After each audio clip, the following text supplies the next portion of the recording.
Okay, let's all welcome our new guests, Miss April Macy Dromi and Angel May Azul. Okay, how are you? How are you? We're good. We're good. Ready na ba mo? Yes. Okay, kinsa man ako ng question. Siya. Ay, sige, sige. Wala siya choice. Okay. Your first question is, what is the most important thing you have learned about friendship during your high school days? The one thing I learned about friendship high school level is your friends support and understand you even during tough times. And yes, so Your friends things. Pancho, dili ingon. yes, so yeah. Dili mo biya. Unsa man ang message sa imong new circles, sa imong new friends nga one good, very strong. This circle, Yes, yeah. this circle. To Disney Princess, I'm so grateful that I met you karon na high school and yes, ito, ang tamo last pa until matay ko. Hanto mo ba? Ayaw po. Napata, mag-graduate pa ta. Next is Miss April Sudron.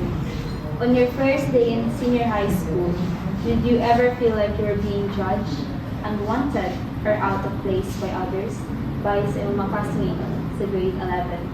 Since nisulod siya, di ba kay middle na sa second or first set? 1 month absent. 1 month absent, okay. If so, how did you find the strength to overcome those feelings and continue to put a smile somewhat, even if that is So, in my point of view lang. So, it's my own perspective, yes, because there's a lot of adjustment I take since I came from a public school, then transition in private school. So, I expected na in any high standard ako ba and different personalities yun. We're nag-crush kay lahi man yun.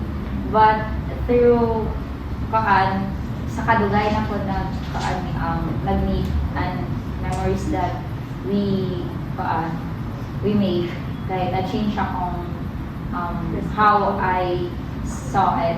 Like, since to be honest, si Galea ang unang ni sa ko aming approach and said, hi, nanang-shake hand ko niya, and then dito, ginahakay ko niya very much. So, about sa pag-smile, even it's difficult, ginahan ko mo-smile, even if sa una pa, and then mo dito ginahan sa unfavorite sa akong tanang relative sa ko. okay. Thank you so much, April. Okay, welcome again to our new guests, Miss Dayan Kapitan and Mr. Cyril Espinal. Okay, dito man ako na question niyo. Me. Okay, Yeah. Mr. Cyril. Ito na ito ang question. Okay, first of all, how are you? I'm good. I'm very fine. Okay, your first question is, you had a lot of fun during high school, but with graduation approaching, what is the one thing you wish you have taken more seriously while you had the chance?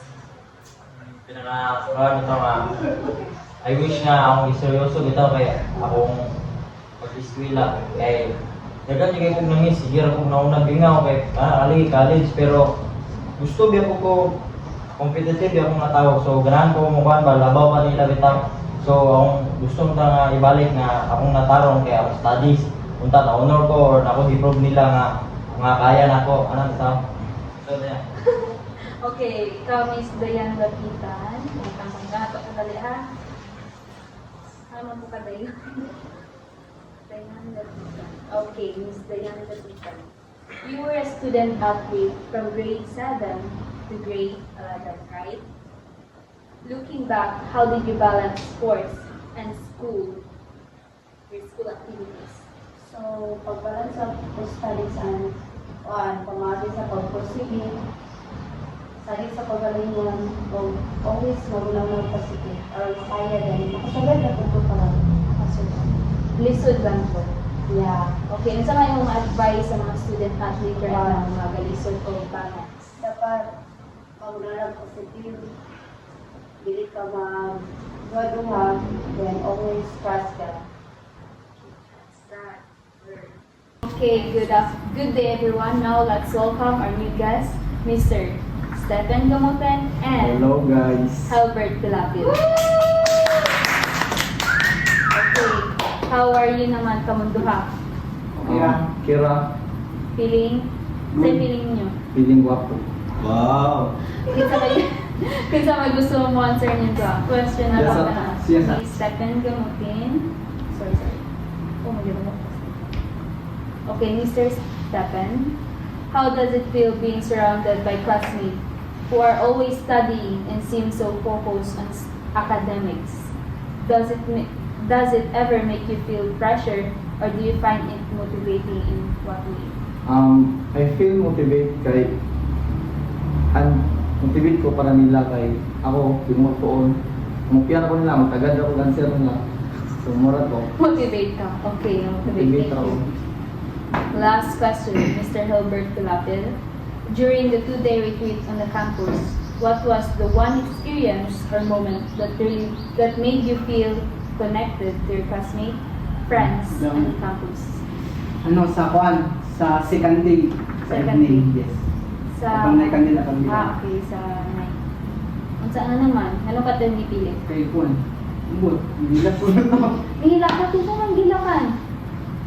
Dili ka masaba. Okay, hindi siya masaba. Pero kapag na may kinsa yung gilakan. Mora to? Wala lang kayo na experience? Wala. Okay, Mr. Gamutin, your second question is,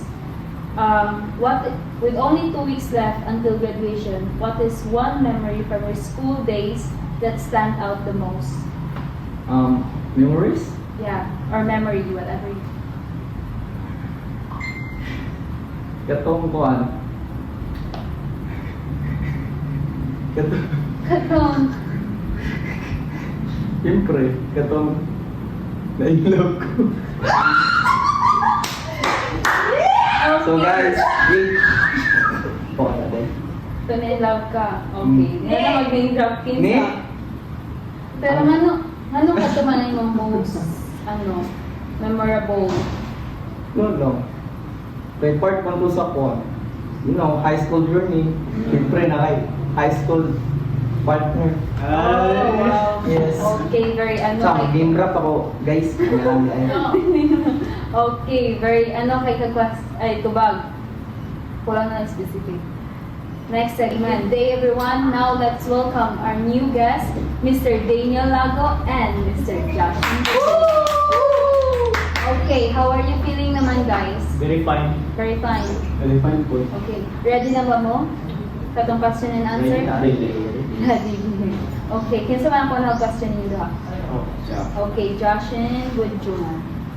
Do you ever feel like, how do you feel when people judge you or classmates judge you for being noisy or annoying? Does it affect your self-confidence or how do you interact with others? Or how Siyempre, madawon ko makakuha ng self-confidence kay sa impobrad ko, tapos pakulawan may anak. Very short man. Daniel Lago, Mr. Josh. Mr. Daniel, if you could thank one person from your high school experience, who would it be and what would you say? Kung patayang take chance to say thank you to that person. Oh, that's easy. Si Jade Christian. Why? Kay, salamat ko niya kay mong hatog ang isa. You have a lot of friends sa yung circle. Why Jay? Kay kwan siya. Siya ang hardworking sa among circle of friends. Siya ang mas dali na ako ma-understand ba. Oh, very Jay.